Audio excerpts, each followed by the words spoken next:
First tonight, we can reveal that well over 600 people were found sleeping rough in Nottingham throughout last year. Well, outreach workers are tackling those record numbers by finding more people somewhere to stay.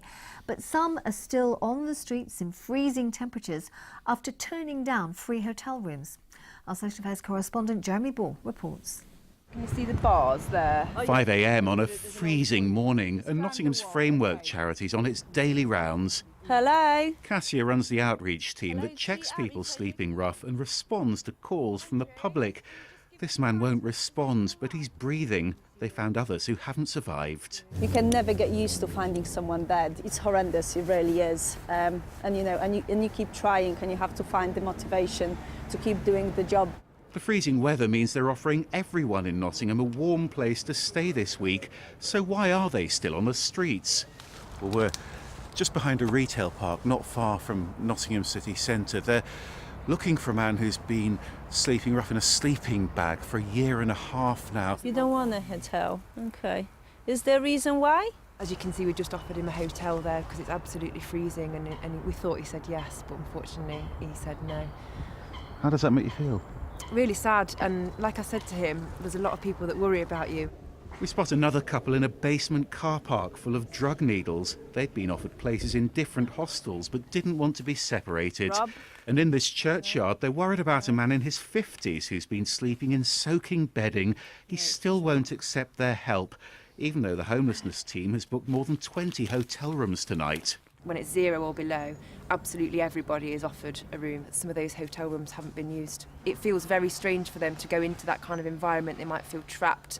They might feel like they don't trust us to go into that environment. They might use drugs in the room or maybe smoke in the room. And then obviously we get banned from being able to use that particular hotel again. So as time goes on, sometimes the amount of hotels we have access to is shrinking. They can come here too, the emergency cold weather shelter at Nottingham Central Fire Station, but that was only half full. I found the group who did come back at their tents nearby. Damien said he came to Nottingham to work last week, but ended up on the streets because his money and phones were stolen. What's it like? Yeah. Imagine jumping into a freezer and sleeping there all night, naked. That's an understatement to what it was like. Can you see?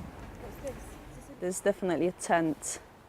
Lots of beer cans. You're trying everything, you're banging your head against a brick wall thinking, what can I do? What more can I do for this person? Then one day it clicks. We had a lady who was out for over a year. We went to see her in a new flat and it was lovely. She was cleaning her flat, she was really proud, she would make you a cup of tea. Could have cried, I was so happy for her. The outreach team helped over 600 people off the streets of Nottingham last year, but for others, sleeping rough has become a way of life. So, Jeremy, that's the situation very much in Nottingham. What about the rest of the East Midlands? Well, elsewhere, we don't know how many people were sleeping rough across the whole year. Today, though, we did get a snapshot for a single night. Now, this is something called the government's Rough Sleepers Count. That took place back in November, and you can see the picture here in the East Midlands. Across our three main cities, they found 91 people sleeping on the streets on the night the count took place. Now, that's down from the year before, when 111 rough sleepers were counted on a single night.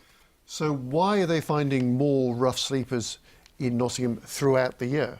Well, it sounds like a contradiction, doesn't it? But I think the reason is that these people are getting help more quickly as more homelessness services get set up. But just tonight, in fact, in Nottingham, they're opening something called Somewhere Safe to Stay, and this will operate a bit like the fire station, but throughout the whole year.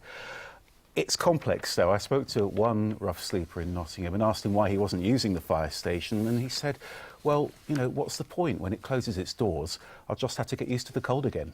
Well, That's that's a an point. awful thing to Thank say, you. isn't it?